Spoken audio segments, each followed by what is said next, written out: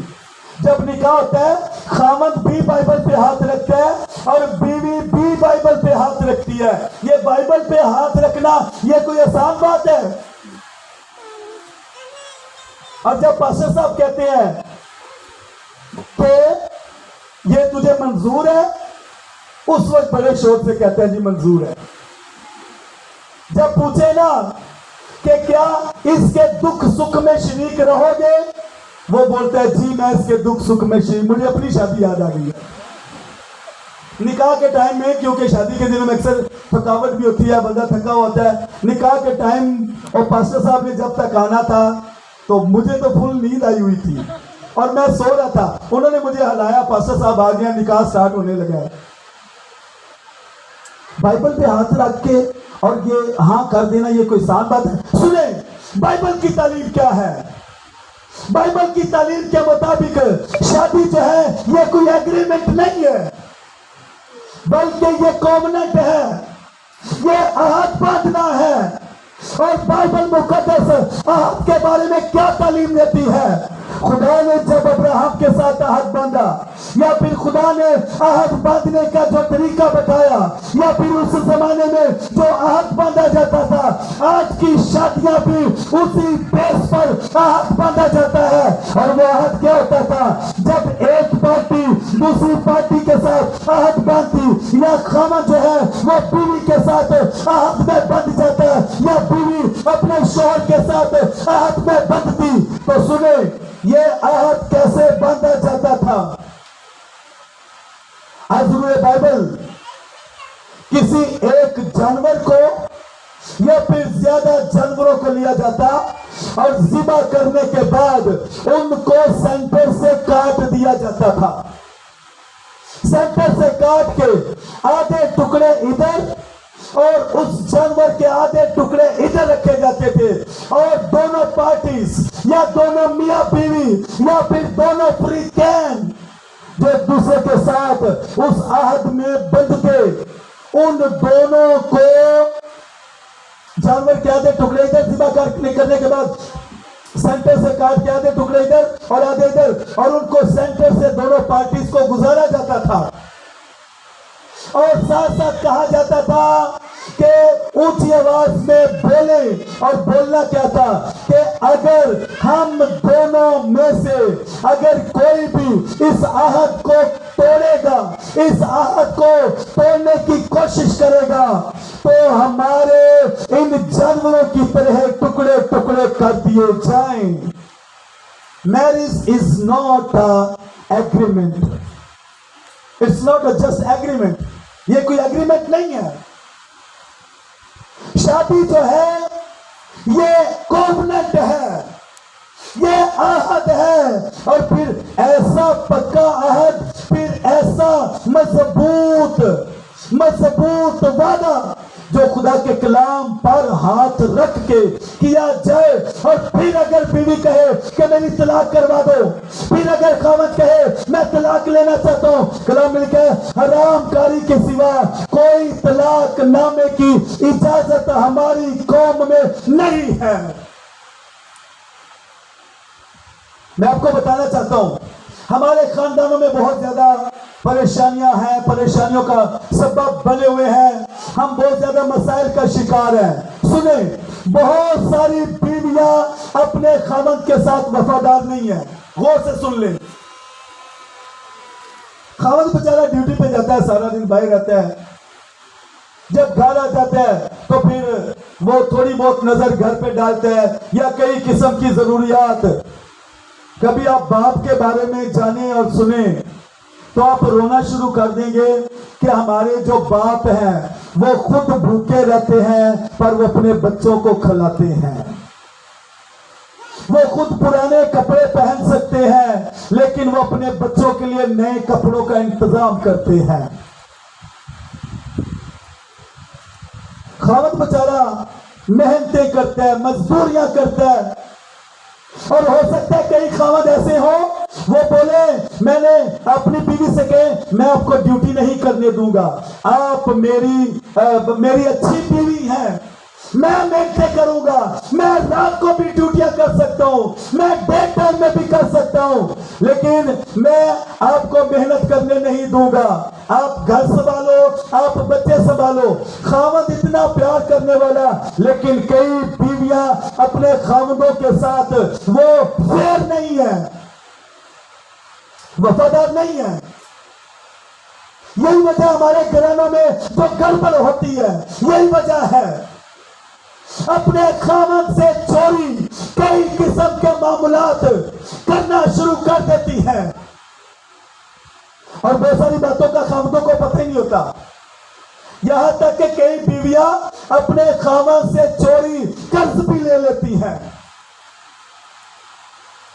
مجھے پتا ہے ہمارا کام ہی یہی ہے, خادم ہے, ہر خاندان میں جانا ہمارا کام ہے. ہم ہر طرح کے خاندانوں سے ملتے ہیں, ہر طرح کی بہنوں سے, بیٹیوں سے ملتے ہیں, ہر طرح کے بھائیوں سے. جب قرضہ بہت چڑھ جاتا ہے پھر وہ مجبور ہوتی ہے, وہ بھی کہتی ہے خاوند کو بتانا نہیں چاہتی, اور محلے والے بتا دیتے ہیں. جب شور مچ جاتا ہے نا, نکالے پیسے, دے پیسے, پھر بیویاں مجبور ہو جاتی ہیں. اور کئی بیویاں ایسی بھی ہیں, یہ جو میں بات کرنے لگا رول کچھ مجھے کروا رہا ہے, آپ کو ضرورت ہوگی, یہاں پر کوئی ایسا بیٹھا ہوگا. کئی بیویاں ایسی ہیں قرضہ لے کے خاوند سے چوری اپنے ماں باپ کو یا اپنے بہن بھائیوں کو یا پھر اپنے کسی بہن بھائیوں کے یا ماں باپ کے رشتے داروں میں سے وہاں پہ ضرورتیں پوری کرتی رہتی ہیں, اور بعد میں خاوند بیچارہ وہ ساری عمر وہ پیسے ہی اتارتا رہتا ہے. یہ کیسی بیویاں ہیں؟ یہ کوئی وفادار بیوی نہیں ہے کہ یہ تو یہ سوچے کہ خاوند بے شک مر جائے تو مر جائے. یہ کوئی وفادار بیوی ہونے کا ثبوت نہیں ہے. ہمارے خاندانوں میں 2-3 قسم کے مسائل چل رہے ہیں. وہ کیا؟ پہلی بات ہے بیوی خاوند کی وفادار نہیں ہے, بہت ساری باتیں خاوند کو بتاتی نہیں ہے. یہاں تک بھی ہوا ہے کہ کئی مائیں اپنی بیٹیوں کے بارے میں باپ کو پتہ نہیں چلنے دیتی, اور بعض اوقات بیٹیوں کے بارے میں کام جو ہے وہ خراب ہوتا ہے اور باپ کو بچانے کو پتہ نہیں ہوتا. میں کہتا ہوں ہر بیوی ہر بات کو اپنے خاوند کو بتائے, ہر خاوند اپنی بیوی کے ساتھ ہر بات کو شیئر کرے. اگر یہ پوچھا جائے نا کتنے خاوند ہیں جنہوں نے موبائل کو لاک لگایا ہے, اور کتنے خاوند ہیں جن کی بیویوں کو وہ لاک کھولنا نہیں آتا, ایسا مطلب ہے کوئی گڑبڑ ہے بیچ میں. چلو کوئی اور لاک کھولنا نہیں جانتا, کم از کم بیوی کو تو پتا ہے نا کہ لاک کیا ہے. ہاں, جب خاوند آپ سے لاک بتانا چھپائے تو سمجھ دے کوئی گڑبڑ ہے. ہاں, پہلا سال چارمنگ کا, محبت کا سال. شادی کے بعد کچھ مراحل ہیں. پہلا سال محبت کا, پیار کا, اور اس سے اگلا سال لڑائیاں سٹارٹ, جھگڑے شروع. اور جب جھگڑے لڑائیاں ہوتے ہیں بہت سارے ماں باپ کہتے ہیں چھوڑ کے گھر آ جاؤ. بہت سارے کئی قسم کی باتیں. خاوند جو ہے وہ بیوی کے ساتھ لڑتے ہیں, بیوی جو ہے وہ خاوند کے ساتھ لڑتی ہے. سنیں, جتنی بھی لڑائیاں جھگڑے ہیں, ایک بات غور سے سنیں, مجھے تو یہی, جب بھی میں نے کوئی کیسز سنے ہیں مجھے یہی لگا نہ بیوی کی کوئی غلطی ہے نہ خاوند کی کوئی غلطی, بیچ میں بات ہوتی کوئی بھی نہیں. کئی دفعہ خاوند کہتے ہیں لو جی میں ڈیوٹی سے آیا مجھے پانی نہیں دیا. ہے بھی کوئی لڑائی ہے بھی, میں نے فلاں جگہ پہ جانا تھا کپڑے استری نہیں ہوئے. یعنی شادی کے دوسرے مرحلے میں کوئی بھی چھوٹی بات بھی ہو سکتی ہے, اور لڑائیاں ہو سکتی ہے, جھگڑے ہو سکتے ہیں. دوسرے مرحلے میں لڑائیاں جھگڑے سٹارٹ ہو جاتے ہیں. لیکن اس کے بعد کیا, جب شادی کا شادی کے کچھ سالوں تک, یا پہلا سال لگا لیں دوسرا سال لگا لیں, جو عقل مند بیٹیاں ہیں یا جو عقل مند بیٹے ہیں. جب شادی ہوتی ہے نا، عقل مند بیٹیاں اپنے خاوند کی عادتوں کو جلدی سمجھنا شروع کر دیتی ہیں.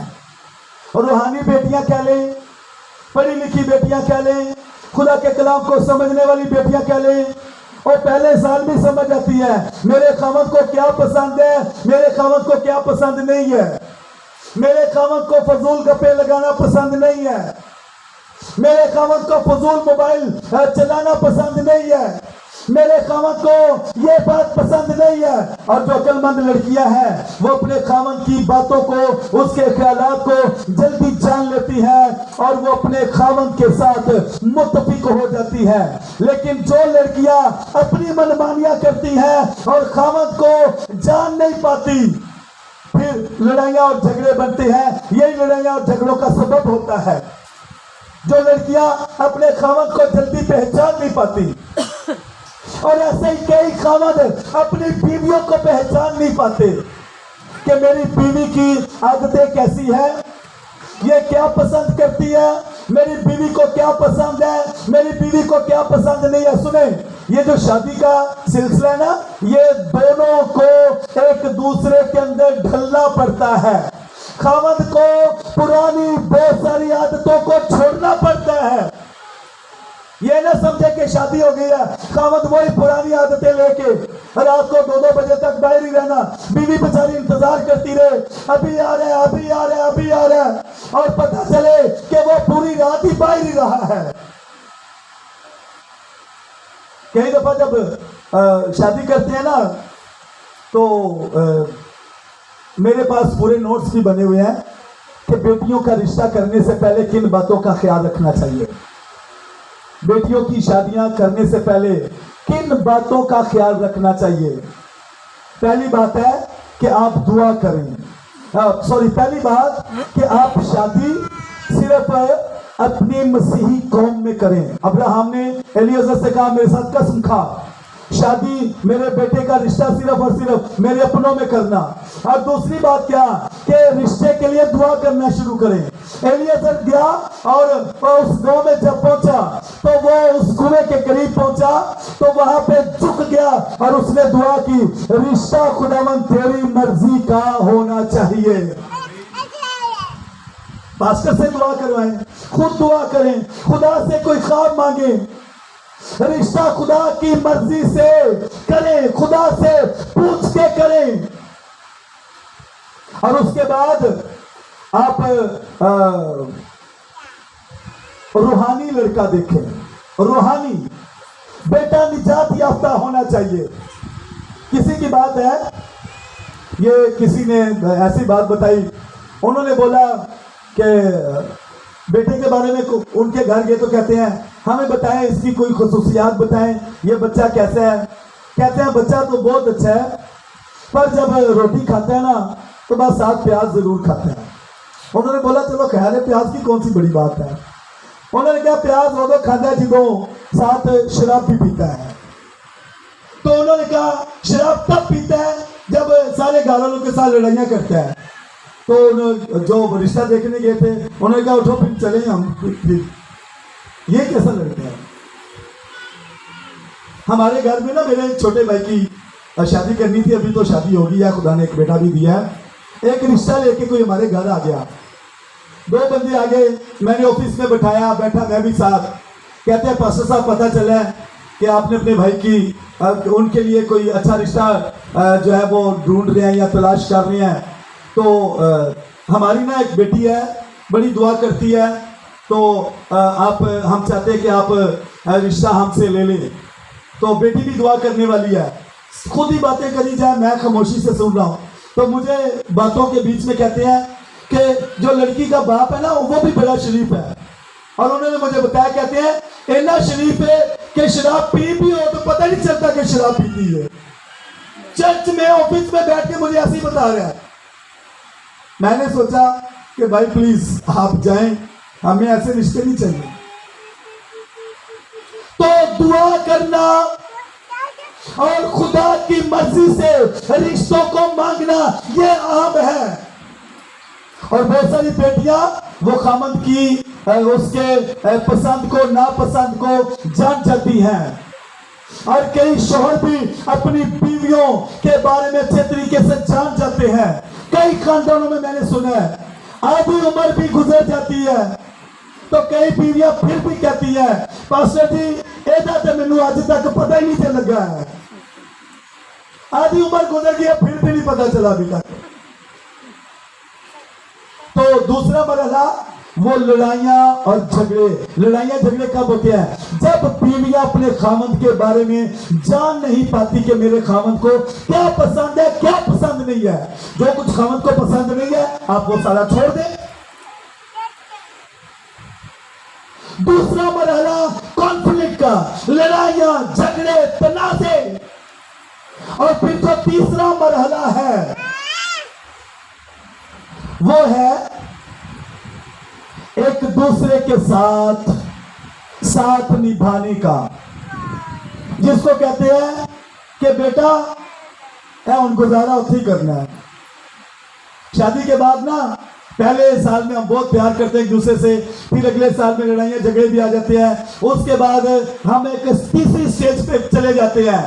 پھر بیوی کو پتا چلتا ہے بس ہوں جیڑا ہی ہے جس طرح کا بھی ہے ایتھے ہی رہنا، ہوں کالا ہے گورا ہے چٹا ہے جو بھی ہے یہ ہوں ایتھے ہی زندگی گزارنی ہے. کام کرتا ہے نہیں کرتا جو بھی ہے پھر ادھر ہی، پھر گزارے والی بات پھر جیسا بھی ہے.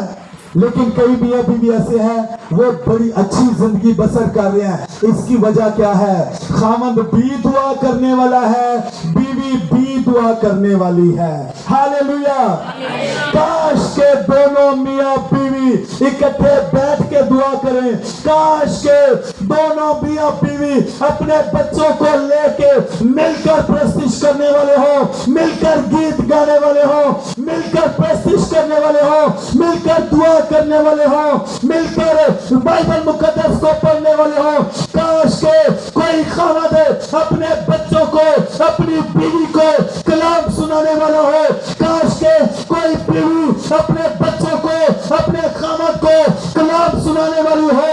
میں کہتا ہوں اگر روحانی میاں بیوی ہے تو ان کو کوئی کمی نہیں ہے. وہ آج بھی سرفراز ہے، وہ کل بھی سرفراز ہے اور وہ ہمیشہ سرفراز رہیں گے. ہاللیلویا. کئی لوگوں میں بچے بگڑے ہوئے کیوں ہیں؟ اس کی وجہ کیا ہے؟ باپ بھی بگڑا ہوا ہے، باپ بھی بگڑا ہوا ہے. ایک جگہ پہ کھانے والے میں ایک کنونشن تھی اور میں کلام سنانے کے لیے گیا. ایک بہن آگئی کہتی ہے پاسٹر جی دعا کریں، یہ بچہ جو ہے وہ اس کی عادتیں جو ہے نا بہت بگڑی ہوئی ہیں. تو میں نے ان سے پوچھا، میں نے کہا پہلے چیک کرنے پڑے گا کہ اس کا باپ بھی بگڑی ہوئی عادتوں والا یا صحیح ہے. تو اس نے بتایا کہ اس کی بھی عادتیں بگڑی ہوئی ہیں. میں نے بہت ساری بیٹیوں کو بہنوں کو روتے ہوئے دیکھا ہے کہ خاوند جو ہے وہ سنجیدہ نہیں ہے اپنے گھرانے کے ساتھ، اپنے کاروبار میں سنجیدہ نہیں ہے. بہت سارے خاوند حضرات جو نشہ کرتے ہیں یہ بدروئے ہیں جنہوں نے ان کو نشے پہ لگایا ہوا ہے. یہ بدروا ہوتی ہیں جو اس شخص کو تباہ کرنا چاہتی ہیں. اگر خاوند سنجیدہ نہیں ہے، خاوند بگڑا ہوا ہے تو بچے بھی بگڑے ہوئے ہوتے ہیں. پھر ہم کہتے ہیں پاسٹر ہمارے بچوں کے لیے دعا کریں، یہ بچہ تو ہماری مانتا ہی نہیں، یہ بچہ تو ہماری سنتا ہی نہیں. اس کی وجہ کیا ہے؟ باپ بھی بگڑے ہوئے ہوتے ہیں. اگر آپ چاہتے ہیں بچے اچھے بچے ہوں، روحانی بچے ہوں، تو باپ کو اور ماں کو اپنے بچوں کو نقشہ دینا ہے. باپ دعا کرنے والا ہوگا، بچہ دعا کرنے والا ہوگا. ماں بائبل پڑھنے والی ہوگی، بچے بھی بائبل پڑھنے والے ہوں گے. باپ روزہ رکھنے والا ہوگا، بچے روزہ رکھنے والے ہوں گے. باپ چرچ جانے والا ہوگا، بچے بھی چرچ جانے والے ہوں گے. باپ دعا کرنے والا ہوگا، بچے بھی دعا کرنے والے ہوں گے. کئی خاندانوں میں بیویاں بچاری صبح سویرے اٹھ جاتی ہیں، وہ دعا شعا کر کے آٹا گوندھ کے ناشتہ بنانا شروع کر دیتی ہیں. خاوند کو پتا میں نے کون سا ناشتہ بنانا ہے، میں نے تو بس کھانا ہی ہے. بہت سارے خاوند نہ دعا کرتے ہیں کچھ بھی نہیں، اٹھتے ہیں ناشتہ کیا ڈیوٹی پہ. کئی ایسے مرد حضرات بھی ہیں نہ صبح دعا کرتے ہیں، نہ دوپہر کو کرتے ہیں، نہ رات کو کرتے ہیں، نہ سونے سے پہلے کرتے ہیں، پتہ نہیں وہ کرسچن ہے یا کون ہے۔ جب دعا ہی نہیں ہے، جب بائبل ہی نہیں ہے، جب بائبل ریڈنگ نہیں ہے، جب خدا کے کلام کو پڑھنا نہیں ہے۔ کئی ایسے لوگ ہیں وہ عبادت میں نہیں آتے، نہ اتوار کو، نہ بدھ کو، نہ کسی اور دن میں۔ پھر ہمارے بچے کیسے ہوں گے؟ بگڑے ہوئے بچے ہوں گے۔ سو آج خدا نے جو میرے دل میں رکھا ہے آپ سب کے لیے، وہ کیا؟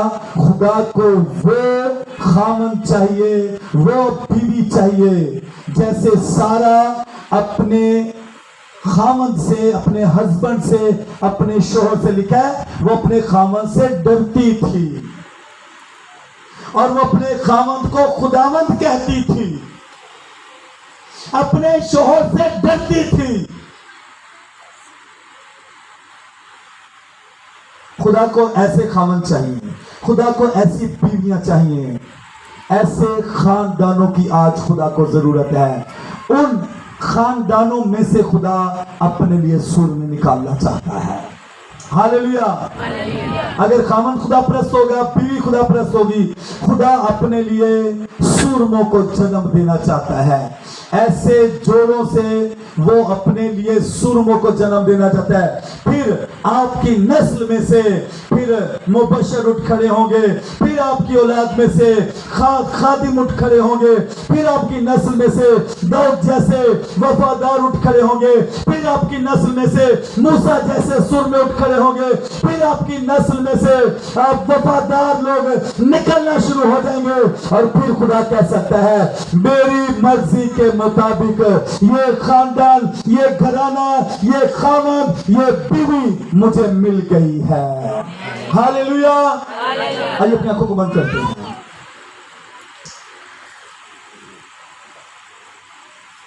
جیسے میں تجھے کہوں گا تو ویسا کر، اور میں تجھے ایک بڑی قوم بناؤں گا، تجھے برکت دوں گا، تیرا نام سرفراز کروں گا، سو تو ویسے برکت ہوگا۔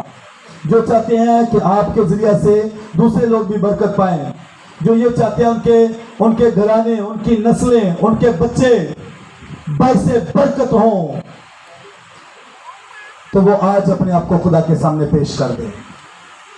ایسے تمام خاوند جو اپنی بیوی کے ساتھ لڑائی کرتے ہیں، وہ آج اپنی ان نالائق حرکتوں سے توبہ کرنا شروع کریں۔ وہ تمام بیویاں جو اپنے خاوند کے ساتھ سنجیدہ نہیں ہیں، اگر کوئی بیوی مسلسل ایسے چلتی رہے گی کہ سنجیدہ نہیں، تو کوئی وقت ایسے آ جائے گا کہ آپ ناکام ہو جائیں گی، آپ فیل ہو جائیں گی، اور آپ خدا سے بہت دور نکل جائیں گی۔ یہ ابلیس کا منصوبہ ہے کہ وہ آپ کی زندگی کو تباہ کر دے۔ ہر بیوی آج اقرار کرے، خداوند میں وعدہ کرتی ہوں کہ میں اپنے شوہر کی وفادار ہوں گی۔ خدا میں نے تیری بائبل مقدس پر ہاتھ رکھ کر جو وعدہ کیا ہے، میں اس وعدے میں قائم رہنے والی بیوی بن جاؤں۔ آئے سب کھڑے ہوتے ہیں، دعا کرنا شروع کرتے ہیں۔ جو اپنے بچوں کے لیے برکت چاہتے ہیں وہ بھی کھڑے ہو جائیں، خاوند بھی کھڑے ہو جائیں۔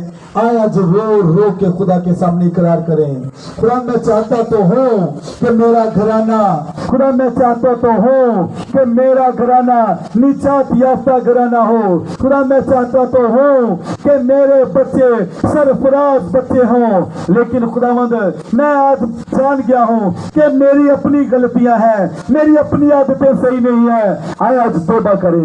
ہر بیوی اگر غلط ہے تو اپنے خدا کے سامنے توبہ کرنا شروع کرے۔ ہر خاوند ہاللیلویا رضا بکا منتوریو۔ میں چاہتا ہوں پاسٹر عامر ذرا 5-10 منٹ کے لیے دعا کو لیڈ کریں گے۔